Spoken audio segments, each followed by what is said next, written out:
inilah tujuan daripada penerbitan akta kematian. Ya, memberikan status hukum kepastian atas kematian seseorang, Bapak-Ibu sekalian. Memberikan kepastian. Jadi surat kematian dari rumah sakit, dari kepala desa, lurah itu bukan merupakan suatu bukti otentik atas kematian seseorang, hanya merupakan syarat. Nah, jadi belum mempunyai kekuatan hukum dari sisi keperdataan Bapak-Ibu sekalian. Jadi nanti itu akta inilah yang membuktikan secara hukum Bapak-Ibu sekalian. Kemudian memberikan perlindungan data pribadi penduduk berkaitan dengan kematian, memberikan perlindungan data pribadi bahwa dia benar sudah meninggal dengan adanya akta. Dengan adanya pelaporan tersebut, diterbitkan akta kematian, memberikan kepastian perlindungan atas pribadi penduduk bahwa benar dia sudah meninggal.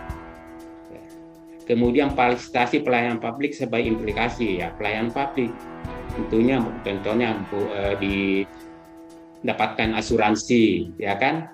Dengan adanya akta kematian sudah bisa diterbitkan, diberikan klaim asuransinya kan, BPJS-nya, kalau di pegawai negeri ya mungkin taspennya gitu kan. Nah, jadi itu dari pelayanan publik tersebut. Tertib administrasi kependudukan, jadi tujuannya adalah tertib administrasi kependudukan. Karena kalau kematian itu tidak dilaporkan, tidak terbitkan akta kematiannya, nanti di database kita statusnya masih hidup, padahal orangnya sudah meninggal. Jadi dengan pelaporan kematian tersebut memberikan tertib administrasi kependudukan, setiap peristiwa kependudukan dilaporkan, ya kan, termasuk mengenai kematian tersebut. Nah, nanti giliran pilkada dipanggil pada orangnya sudah meninggal kan.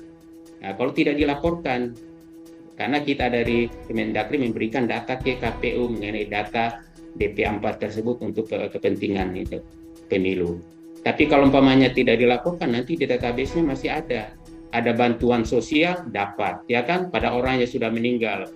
Yang masih hidup nggak dapat, nah, karena kan nggak dilaporkan itu Bapak sekalian. Jadi kami mohon kepada sahabat Dukcapil seluruh Indonesia, kalau ada keluarga kita yang meninggal, nah, segera dilaporkan.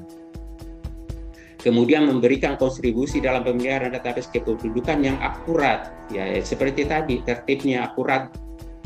Nah, kalau nggak dilaporkan masih hidup di dalam database kita, mutakhir dan rebel. Ya, kalau orang hidup dalam database kan itu diberi kode 0, berarti orangnya hidup. Tetapi kalau sudah meninggal diberi kode 1 gitu kan, like 1. Nah, jadi kalau dia masih 0 berarti kan dia masih hidup.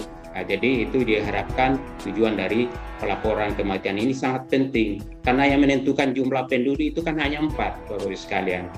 Ada lahir, nambah orang. Ada yang meninggal, berkurang orang. Ada yang pindah keluar, berkurang. Ada yang datang, nambah. Ya, lampit, lahir, mati, pindah, datang. Jadi kematian ini sangat penting untuk pemutakhiran data kependudukan kita, Bapak sekalian. Karena data kependudukan ini kan sangat digunakan untuk berbagai kepentingan, perencanaan pembangunan, pelayanan publik, untuk pemilu, penegakan hukum, itu macam-macam Bapak sekali kegunaan daripada data kependudukan ini. Tapi kalau orang sudah meninggal nggak dilaporkan, nanti mengakibatkan data kependudukan kurang keakuratannya, kurang reliable Bapak sekalian. Kemudian manfaat akta kematian. Nah, ini pembuktian kematian secara hukum. Ya, karena akta kematian ini namanya juga akta, merupakan dokumen otentik. Artinya tidak terbantahkan. Dengan adanya akta kematian tidak terbantahkan bahwa itu benar-benar apa adanya dari sisi keperdataan sebagai bukti kematian secara hukum. Nah, surat kematian seperti tadi sampaikan, surat kematian dari kepala desa, dari rumah sakit itu hanya sebagai syarat, belum merupakan bukti otentik atas kematian seseorang. Kemudian pengurusan warisan, hubungan hutang piutang, asuransi kan, dengan adanya kematian kan warisannya bisa dibagikan, ya kan? Sudah ada bukti kematiannya. Hubungan piutang, bisa kalau umpamanya kita ada pinjaman dengan meninggal kan putus utangnya kan, nggak perlu dibayar lagi, nggak perlu ahli warisnya membayar utangnya lagi karena sudah diasuransikan itu dengan adanya bukti akta kematian, asuransi, pembayaran klaim asuransi gitu. Jadi sangat penting. Pengurusan pensiun bagi pegawai janda juga kan, itu akta kematian. Pemberian tunjangan keluarga, ya kan, dengan keluarga gitu. Kemudian pengurusan taspen, asuransi, pencairan dana tabungan di bank.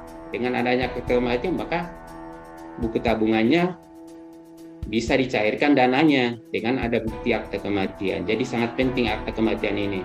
Kemudian persyaratan perkawinan bagi pasangan yang sudah ditinggal mati. Ya, kalau umpamanya dia nggak punya akta kematian, mau kawin lagi nggak bisa kan? Nanti umpamanya di KUA ditanya mana akta kematiannya, ya kan? Kalau yang Muslim, yang dukcapil pasti juga ditanya di situ. Perubahan status sebagai penduduk, ya perubahan statusnya ya sebelumnya ada dalam KK, nanti dihapus datanya di dalam KK.